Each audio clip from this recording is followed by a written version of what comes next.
नमस्कार दोस्तों, आप सभी का एबीएससी पर स्वागत है। तो लेक्चर नंबर 3 चल रहा है अपने अवयव का।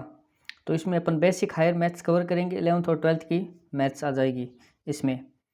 हिंदी मीडियम में चल रही है अपने अगला टॉपिक है अवयव योग के गुण। अगला टॉपिक है अवयव योग के गुण यानी प्रॉपर्टीज ऑफ मैट्रिक्स एडिशन। माना ए बी सी 3 अवयव हैं जिनकी कोटियां समान हैं। कोटियां क्या है? समान है। तब क्या होगा? 3 मैट्रिक्स दे रखी है और तीनों की कोटियां समान हैं। तो पहली बात यह है कि अवयव का योग होता है, वो योग होता है हमेशा क्रम विनिमय। क्रम विनिमय क्या होता है? अर्थात a प्लस बी बराबर b प्लस ए होता है। ठीक है। अवयव का योग साचर्य होता है। योग साचर्य होता है। साचर्य का मतलब है a प्लस बी को पहले ऐड कर लिया, उसके बाद में c को ऐड कर लिया। अब जो मान आएगा वो किसके बराबर होगा? सबसे पहले b प्लस सी को ऐड करना, उसके बाद में a को ऐड करना है। तो इन दोनों का मान आपस में बराबर आएगा। तो यह कहता है अवयव योग का साचर्य होना। ठीक है। अब नेक्स्ट अपन चलते हैं third number point. Third number point यह कहता है कि यदि O एक m क्रॉस n कोटि का अवयव है, O एक m क्रॉस n कोटि का अवयव है, तब a प्लस ओ बराबर हो जाएगा O प्लस ए के, और ये दोनों बराबर होंगे a के हो, तब O का योगात्मक तत्समक कहते हैं। यानी O को क्या कहेंगे? योगात्मक तत्समक कहते हैं। यानी मैट्रिक्स ए में मैट्रिक्स O जोड़ दी, फिर वापस मैट्रिक्स ए आ जाए, ए में O जोड़ दी, फिर वापस मैट्रिक्स ए आ जाए, या O में मैट्रिक्स ए जोड़ दी और वापस ए आ जाए, तो ए को क्या कहेंगे? O को क्या कहेंगे? O को बोलेंगे योगात्मक मैट्रिक्स, योगात्मक तत्समक बोलेंगे। O को बोलेंगे योगात्मक तत्समक। नेक्स्ट फोर्थ नंबर पॉइंट है, यदि प्रत्येक अवयव a बराबर ए I J M cross n के लिए अवयव माइनस ए इस प्रकार हो कि यदि a एक मैट्रिक्स दे रखा है और माइनस ए अवयव भी एक मैट्रिक्स दे रखी है, तो ये दोनों इस प्रकार हो कि दोनों को अगर जोड़ें तो हमारे पास O आ जाए। O कौन सा है? O ऊपर वाला है, योगात्मक तत्समक वाला O आ जाए, या माइनस ए में प्लस ए जोड़ दे तो भी O आ जाए। यानी दोनों प्रकार से O आना चाहिए, या a प्लस माइनस ए कर दो या माइनस ए प्लस ए कर दो। अगर करने पर O मैट्रिक्स आ जाए, यानी मैट्रिक्स O की जो वैल्यू थी ऊपर वही सेम की सेम वैल्यू यहाँ पे आ जाए, तो तब क्या होगा? माइनस ए को अवयव ए का योगात्मक प्रतिलोम कहते हैं। तब माइनस ए को क्या कहेंगे? ए का योगात्मक प्रतिलोम कहेंगे। नेक्स्ट अपने चलते हैं, अवयव का योग निरसन नियम का पालन करता है। योग होता है वो निरसन नियम का भी पालन करता है। अर्थात यदि ए बी सी 3 समान क्रम के अवयव हो, ए बी सी 3 समान क्रम के अवयव हो, तो क्या होगा? निरसन नियम देखिए, ए प्लस बी बराबर ए प्लस सी। यदि ए प्लस बी करें और ए प्लस सी करें तो ए क्या होगा? ए लेफ्ट हैंड से कट जाएगा और बी बराबर सी आएगा, तो इसे बायां निरसन नियम कहेंगे। अब बी प्लस ए या सी प्लस ए कर दे।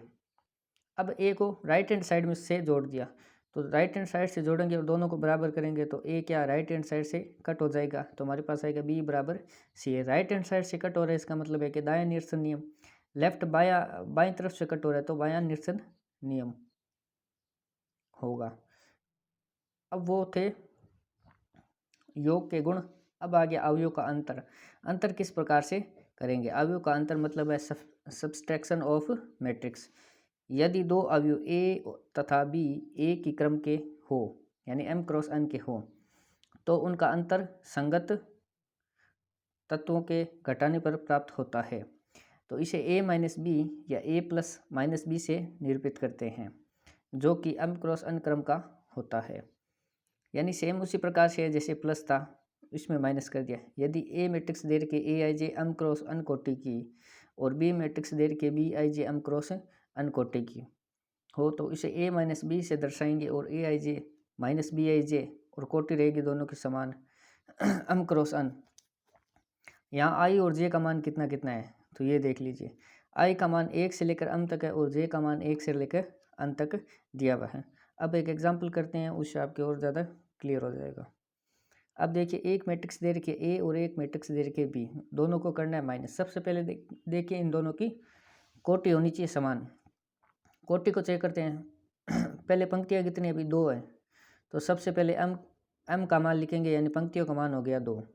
उसके बाद में देखेंगे स्तंभ कितने, स्तंभ इसमें है, स्तंभ 3 है, इसमें स्तंभ इसमें दे रखे हैं 3।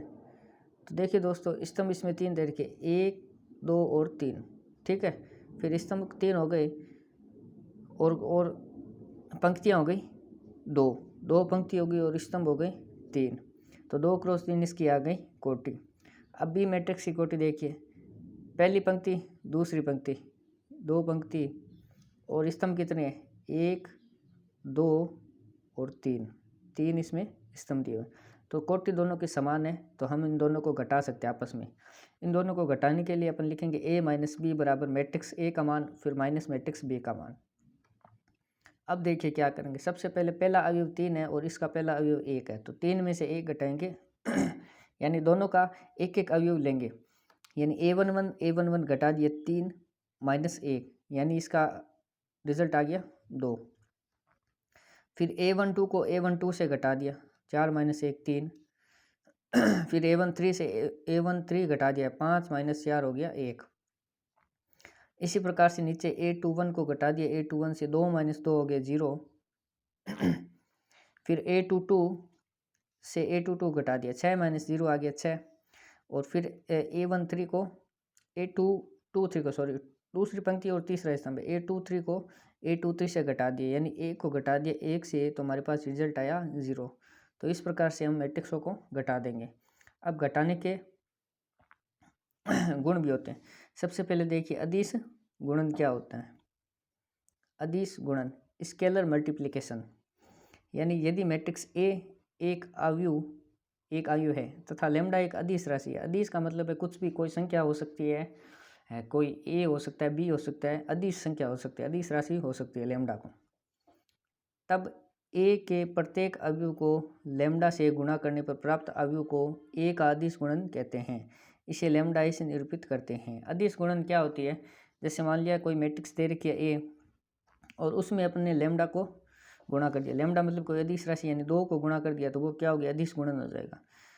अब मैट्रिक्स ए दे रखी है 1 2 3 3 2 1 1 3 1, ठीक है। अब इसमें अपन 2 को गुणा करेंगे, यानी 2 एक अदिश राशि है, तो 2 का अब इन सभी अवयवों में गुणा होगी बारी बारी से, यानी 9 अवयव है तो इन सभी में 2 की गुणा होगी। सबसे पहले 1 में 2 की गुणा होगी तो आएगा 2, फिर 2 में 2 की गुणा होगी 4, 3 में 2 की गुणा होगी 6, फिर इस 3 में 2 की गुणा हुई 6, फिर इस 2 में 2 की गुणा हुई 4, फिर 1 में 2 की गुणा हुई 2, 1 में 2 की गुणा हुई 2, 3 में 2 की गुणा हुई 6 और फिर इस 1 की गुणा हुई 2। तो इस प्रकार से कहने का मतलब है कि जितने अवयव होंगे उनमें सभी में अदिश राशि की गुणा होगी, तो उस मैट्रिक्स को क्या कहेंगे, अब इस मैट्रिक्स को कहेंगे अदिश गुणन। इस मैट्रिक्स में अदिश गुणन हुआ है। अदिश गुणन की कुछ विशेषताएं भी होती है। अदिश गुणन की कुछ विशेषताएं यानी प्रॉपर्टीज ऑफ स्केलर मल्टीप्लिकेशन। यदि ए एक मैट्रिक्स दे रखी है A I J M cross N कोटि की और बी मैट्रिक्स दे रखी है बी आई जे एम क्रॉस एन कोटि की, 2 अवयव हैं यानी 2 मैट्रिक्स हैं, तथा लेमडा व म्यू 2 अदिश राशियाँ हैं। अदिश राशियाँ दी हुई है लेमडा और म्यू, ठीक है। तो अब क्या होगा कि देखिए अगर ए प्लस बी यानी 2 मैट्रिक्सों को जोड़ दिया पहले, उसके बाद में अगर लेमडा से गुणा कराते हैं तो उसका रिजल्ट क्या आएगा। सीधा सा अपन ऐसा भी निकाल सकते हैं कि लेमडा को ए से गुणा कर सकते हैं, उसके बाद लेमडा को अंदर बी से गुणा कर सकते हैं। तो इसे करने के बजाय यानी ए प्लस बी को जोड़ने के बाद अगर लेमडा से गुणा किया जाए उसका मान, और लेमडा को सीधे ही ए से गुणा कर दिया और उसके बाद जोड़ दिया, फिर लेमडा को सीधे ए से गुणा कर दिया, तो इन दोनों का मान बराबर आएगा। तो ये इसका पहली विशेषता है। नंबर दूसरी विशेषता है कि लेमडा प्लस म्यू अगर 2 अचर आ गए यानी 2 अदिश आ गए और मैट्रिक्स हमारे पास एक ए, तो इन 2 अदिशों की बारी बारी से मैट्रिक्स ए से गुणा हो जाएगी, यानी पहले लेमडा की ए से होगी फिर म्यू की ए से होगी, तो lambda A plus mu A, ठीक है। अगर 2 अदिश राशियाँ गुणन में आ जाए, लेमडा गुणा म्यू आ जाए मैट्रिक्स ए में, तो क्या होगा, सबसे पहले तो एक को बाहर रख लो, यानी म्यू को बाहर रख लिया और लेमडा को ए से गुणा करवा दी, और फिर म्यू को वापस लेमडा ए से गुणा करवा दी। इस प्रकार से आएगा रिजल्ट। या क्या आएगा, या म्यू को ए से पहले गुणा करवा दी और लेमडा की बाद में गुणा करवा दी। इसका अर्थ दोनों का एक ही है। फिर फोर्थ नंबर है माइनस का लेमडा आ जाए और इसको मैट्रिक्स ए से गुणा कराई। तो माइनस को बाहर रख सकते हो आप लोग, माइनस को बाहर रख दिया, उसके बाद में लेमडा को ए से गुणा करवा दी, या लेमडा को बाहर रख दिया, सीधे माइनस की गुणा करवा दी अंदर, यानी एक ए में माइनस की गुणा करवा दी। तो इस प्रकार से भी अपन लोग कर सकते हैं, इन सभी का मान बराबर आएगा।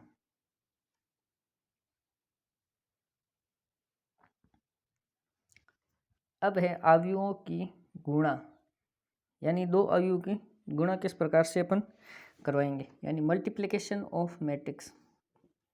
यदि ए एक मैट्रिक्स है और बी एक मैट्रिक्स है, दोनों की कोटियां समान है, एम यानी कोटियां अलग अलग है, एम क्रॉस एन है, ए की एन क्रॉस पी की। दो अवयव इस प्रकार है कि ए में स्तंभों की संख्या और बी में पंक्तियों की संख्या के समान है। ए में स्तंभों की संख्या और बी में पंक्तियों की संख्या समान है, तब एम क्रॉस पी कोटि का अवयव सी जो बनेगा, सी आई जे एम क्रॉस पी को अवयव ए व बी का गुणनफल कहते हैं। यानी कहने का अर्थ इसका ये है कि अगर दो मैट्रिक्स आ गई ए और बी, ए की कोटि अलग है और बी की कोटि अलग है, लेकिन इसमें सेम क्या है सेम ये चीज़ है, ए में स्तंभों की संख्या और बी में पंक्तियों की संख्या समान होनी चाहिए।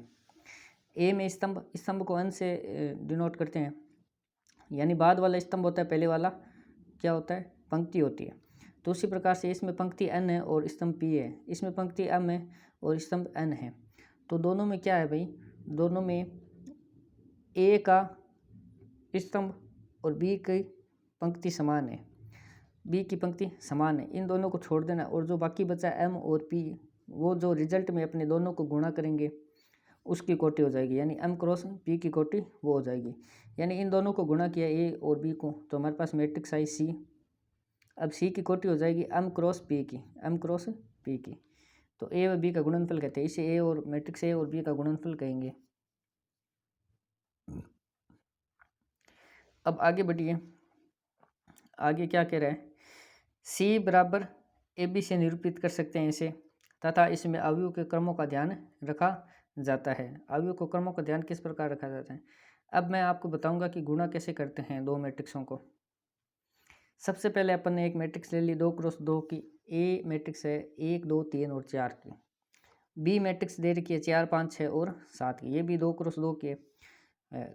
इसमें दो पंक्तियाँ हैं ए में और दो स्तंभ हैं, ये दो पंक्तियाँ होगी और ये दो स्तंभ हो गए, ठीक है। अब क्या होगा, बी में भी दो पंक्तियाँ कौन सी, ए पहली पंक्ति, ये दूसरी पंक्ति, और स्तंभ पहला स्तंभ और ये दूसरा स्तंभ हो जाएगा, ठीक है। तो मैंने कहा था कि पहली मैट्रिक्स आएगी उसका तो लेना है स्तंभ और दूसरी मैट्रिक्स की लेनी है पंक्ति, ये दोनों सेम है, और जो बाकी के बच्चे हैं वो तीसरी मैट्रिक्स के हो जाएगी कोटि। यानी ए और बी को गुणा किया तो हमारे पास मैट्रिक्स आई ए बी, यानी ए डॉट बी मैट्रिक्स आ गई, ए बी मैट्रिक्स आ गई। तो ए बी मैट्रिक्स की कोटि देखिए 2 क्रॉस 2 की है, ये अब कोटि का काम हो गया। अब देखिए गुणा किस प्रकार से करेंगे, यानी पहली पंक्ति की पहले स्तंभ से करेंगे, ये इसकी पहली पंक्ति है, पहले अवयव के लिए अपन पहली पंक्ति और पहले स्तंभ के आपस में गुणा कराएंगे। 1 और 4 की गुणा करेंगे प्लस 2 गुणा 6 की गुणा करेंगे, तो हमारे पास क्या आएगा, ए बी मैट्रिक्स का पहला अवयव आ जाएगा। फिर दूसरे अवयव के लिए पहली पंक्ति और दूसरे स्तंभ की गुणा करवाएंगे, 1 गुणा 5 प्लस 2 गुणा 7, 2 गुणा 7। तो इस प्रकार से ये हमारे पास ये आ गया दूसरा अवयव। अब तीसरे अवयव के लिए हम चलेंगे दूसरी पंक्ति की तरफ, पहले पहली पंक्ति को दोनों स्तंभों से गुणा करवा दिया, अब दूसरी पंक्ति को दोनों स्तंभों से गुणा करवाएंगे तो नीचे वाले दो अवयव आ जाएंगे। दूसरी पंक्ति है और पहले स्तंभ को गुणा करवा दी तो हमारे पास अवयव आ गया 3 गुणा 4 प्लस 4 गुणा 6, ठीक है, अवयव आ गया ए 2 1। फिर दूसरी पंक्ति के दूसरे स्तंभ से गुणा करवाएंगे तो लास्ट वाला ये अवयव आ जाएगा 3 क्रॉस 5 प्लस 4 क्रॉस 7। अब इनको गुणा कर लेंगे 1 और 4 प्लस 2 गुणा 6 को, तो हमारे पास मैट्रिक्स मिलेगी 16, 19, 36 और 43। ये हो गई मैट्रिक्स 2x2 की। यानी अगर कोटि दोनों की समान दी हो तो किस प्रकार से गुणा की जाती है। अब कोटि निकालना आप लोगों को आ गया होगा। पहले मैट्रिक्स का क्या लेना है, स्तंभ लेना है, और दूसरी मैट्रिक्स का पंक्ति लेनी है। इन दोनों को छोड़कर जो बचे वो तीसरी मैट्रिक्स जो गुणा करने पर मैट्रिक्स आएगी उसकी कोटि होगी वो। अब देखिए एक मल्टीप्लाई और है, ये मल्टीप्लाई है। तो इस मल्टीप्लाई में क्या है, ए एक मैट्रिक्स दे रखी है और बी मैट्रिक्स दे रखी है, हमें निकालना है ए बी मैट्रिक्स। ठीक है, तो अभी मैट्रिक्स किस प्रकार से निकालेंगे। तो पहले ए मैट्रिक्स की कोटि देखिए, इसमें पंक्तियाँ कितनी है भाई, पंक्तियाँ 1 2 3 पंक्ति है और स्तंभ है 1, तो 3x1 की होगी कोटि। दूसरी मैट्रिक्स दी हुई बी 4 5 और 6, इसमें पंक्ति कितनी है, एक पंक्ति है तो यहाँ लिख दिया 1, और 1 2 और 3 स्तंभ है तो यहाँ लिख दिया 3। ठीक है, 3 लिख दिया। अब दोनों की गुणा कराएंगे तो मैट्रिक्स की कोटि कितनी आएगी वो ध्यान रखना है। तो इसमें पहले मैंने बताया था, पहले जो अवयव था या पहले मैट्रिक्स है, पहले मैट्रिक्स का क्या लेना है, स्तंभ लेना है। स्तंभ इसमें कितना है, 1 है। और दूसरी मैट्रिक्स का क्या लेनी है, पंक्ति लेनी है। दूसरी मैट्रिक्स की पंक्ति ले ली, ये दोनों समान है तो इन दोनों को छोड़कर जो भी बचेगा वो फाइनली गुणा करने पर जो मैट्रिक्स आएगी उसका क्या होगा, वो कोटि होगी। 3x3 की कोटि होगी हमारे पास ए बी मैट्रिक्स की। तो ये तो हो गया कोटि का काम। अब देखिए गुणा किस प्रकार से कराएंगे। तो पहली पंक्ति क्या है, इसमें 1 है। पहली पंक्ति की पहले स्तंभ से गुणा कराएंगे तो पहला अवयव आएगा। 1 को 4 से गुणा करा दिया तो ये पहला अवयव आ गया। फिर पहली पंक्ति के दूसरे स्तंभ से गुणा कराएंगे, 1 को 5 से गुणा कराया तो दूसरा स्तंभ आ गया। फिर पहली पंक्ति के तीसरे स्तंभ से गुणा कराएंगे तो तीसरा अवयव आ गया, पहली पंक्ति का तीसरा अवयव आ गया। ठीक है, अब चलते हैं दूसरी पंक्ति की ओर। दूसरी पंक्ति ले ली मैट्रिक्स ए की और पहले स्तंभ से करवाई तो दूसरी पंक्ति का पहला स्तंभ आ गया। दूसरी पंक्ति ले ली और दूसरा स्तंभ ले लिया तो मैट्रिक्स का आ गया दूसरी पंक्ति और दूसरे स्तंभ का अवयव। अब दूसरी पंक्ति और तीसरा स्तंभ लेंगे तो ये वाला अवयव आएगा दूसरी पंक्ति का तीसरा स्तंभ, तीसरा अवयव आ गया। ठीक है, अब उसी प्रकार से तीसरी पंक्ति लेनी है और अवयव पहला लेना है, उसके बाद दूसरा अवयव लेना है, फिर तीसरा अवयव लेना है। इस प्रकार से ये तीनों हमारे पास मिल जाएंगे। फिर तीनों को गुणा करेंगे तो मैट्रिक्स आएगी 4 5 6 8 10 12 12 15 और 18। तो ये 3x3 क्रम की मैट्रिक्स बन गई। तो ये मैट्रिक्सों का योग इस प्रकार से होता है। अब आगे टॉपिक आएगा अवयवों की गुणा के गुण, यानी properties of multiplication of matrix. यानी गुणा के जो गुण हैं, गुण किस प्रकार, क्या क्या गुण हो सकते हैं गुणा के वो देखिए। माना ए बी सी 3 अवयव हैं जिनकी कोटियाँ क्रमशः m×n n×p p×m, यानी तीनों की कोटियाँ भिन्न भिन्न हैं। तो नंबर 1 पॉइंट है, सामान्यतः अवयव गुणन क्रम विनिमय नियम का पालन नहीं करता है। यानी अवयव को गुणा करेंगे तो क्रम विनिमय नियम का पालन नहीं करेगा। क्रम विनिमय नियम क्या था, ए बी बराबर बी ए था, जो कि यहाँ पे फॉलो नहीं होगा।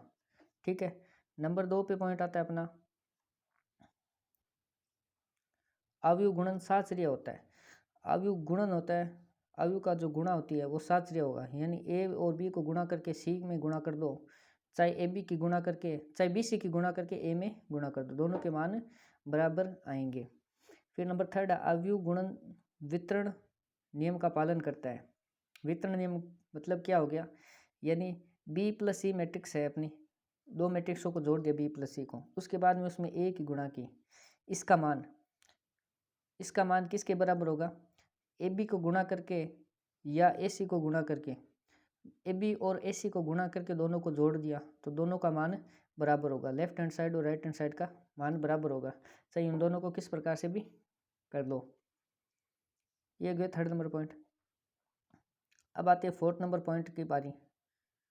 4th नंबर पॉइंट कहता है यदि ए एक m×n कोटि का अवयव है तब I_m_a बराबर a होगा। यानी IN क्या है, इकाई अवयव है। इकाई अवयव मैंने बताया था क्या होता है, वीकेंड में 1 1 1 होता है और बाकी सभी जगह 0 0 0 और 0 होता है। तो ये हो गया इकाई अवयव।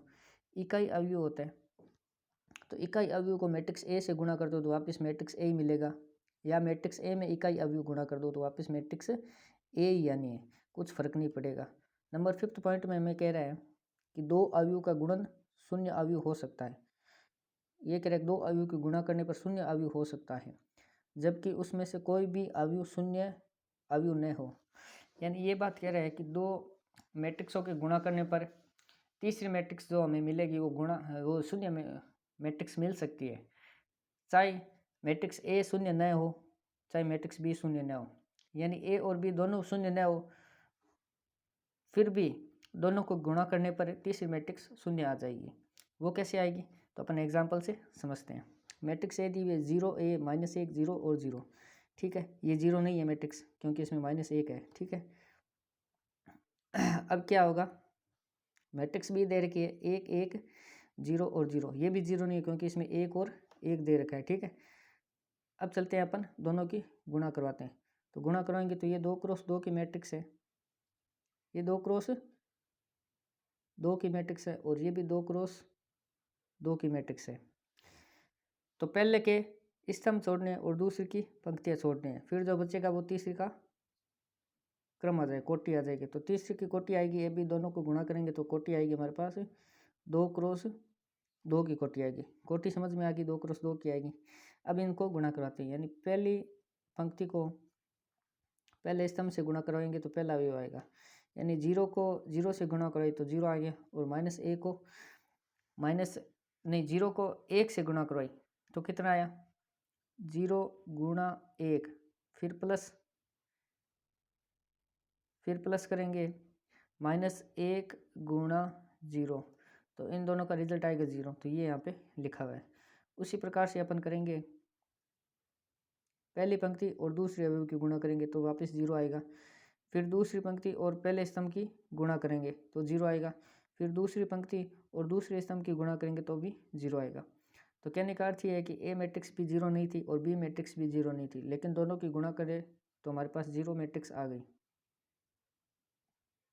तो ये इस पॉइंट में बताया हुआ है। अब नेक्स्ट चलते हैं छठे पॉइंट पर। छठा पॉइंट हमारा ये कहता है कि यदि ए बी बराबर 0 हो तब यह आवश्यक नहीं है कि बी ए भी 0 हो। यानी ए क्रॉस बी कर दिया आपने, मैट्रिक्स ए को मैट्रिक्स बी से गुणा की तो हमारे पास 0 आया, 0 हो, लेकिन मैट्रिक्स बी को मैट्रिक्स ए से गुणा की तो 0 आई।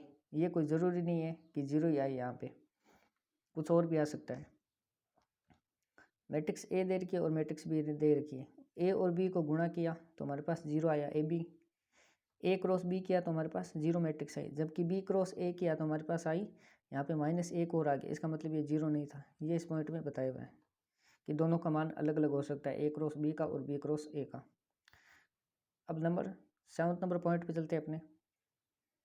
7 नंबर पॉइंट हमारा ये कहता है कि यदि ए तथा बी समान कोटि के दो अवयव हैं, समान कोटि का अवयव है, तो ए प्लस बी का होल स्क्वायर बराबर a square plus b square plus 2ab है। फॉर्मूले में तो कहता है कि +2ab, लेकिन यहाँ पे मैट्रिक्सों की बात हो रही है तो ab प्लस bab अपन लिख सकते हैं। a माइनस बी का होल स्क्वायर को a square plus b square -2ab लिखते थे अपन ने फॉर्मूले में, -2ab लिखते थे, लेकिन मैट्रिक्सों की बात हो रही है तो -ab और -ba अपन लिख सकते हैं, ठीक है। अब नेक्स्ट सी फॉर्मूला है a माइनस बी गुणा ए प्लस बी बराबर a square minus b square plus a b minus b a आएगा, और ए प्लस बी गुणा ए माइनस बी का मान आएगा a square minus b square minus a b plus का बी ए। 5 अब फॉर्मूला दे रखा है कि ए मैट्रिक्स ए को मैट्रिक्स माइनस बी से गुणा करें या माइनस ए मैट्रिक्स को बी से गुणा करें तो दोनों का मान आएगा माइनस का मैट्रिक्स ए बी, यानी ए और मैट्रिक्स बी को गुणा कर दे और उसके अंदर माइनस की गुणा करवाए तो वो मान और ये मान बराबर आएगा, ये भी मान बराबर आएगा। तो ये चीज़ बताई हुई है अपने 7वें पॉइंट में। 8वां पॉइंट कहते हैं दो विकर्ण अवयव का गुणनफल भी विकर्ण अवयव होता है। यानी विकर्ण अवयव अपन समझते हैं कि विकर्ण के अवयव होते हैं सिर्फ, अगर वैसी दो मैट्रिक्स मिल जाए अपने को, यानी ए क्रॉस बी मिल जाए, दोनों विकर्ण अवयव हो, तो उन दोनों का गुणा कराएंगे और गुणा कराने पर जो मैट्रिक्स हमें मिलेगी वह भी विकर्ण मैट्रिक्स होगी। ये बात इसमें बताई हुई है। अब नंबर 9 है, दो त्रिभुजाकार अवयव का गुणनफल भी त्रिभुजाकार अवयव होता है। यानी मैट्रिक्स ए भी त्रिभुजाकार मैट्रिक्स हो, यानी मान लिया कि ये ऊपरी त्रिभुजाकार मैट्रिक्स है और मैट्रिक्स बी को मान लिया ये भी ऊपरी त्रिभुजाकार मैट्रिक्स है। अब इन दोनों की गुणा करवाएंगे तो वो मैट्रिक्स भी ऊपरी त्रिभुजाकार मैट्रिक्स आएगी। ये बात इसमें कही हुई है। ठीक है। 10th नंबर है, दो अदिश अवयव का गुणनफल भी अदिश अवयव होता है। सेम वही बात है। अदिश अवयव का मतलब होता है कि किसी मैट्रिक्स में अदिश की गुणा कराइए, 2 की, 1 की, 5 की, किसी भी अदिश राशि की गुणा करें। तो वैसे दो मैट्रिक्स अपने पास होगी तो उन दोनों को गुणा करेंगे तो वापस अदिश मैट्रिक्स आएगा। नंबर 11th पॉइंट है, दो इकाई अवयव का गुणनफल भी इकाई अवयव होता है। इकाई अवयव का गुणनफल भी इकाई अवयव मिलेगा। तो ये बात अपने लेक्चर नंबर 3 में। अब देखिए नेक्स्ट पॉइंट क्या है, अवयव ए की धनात्मक पूर्णांक घातें तभी परिभाषित होगी जब अवयव ए एक वर्ग अवयव हो।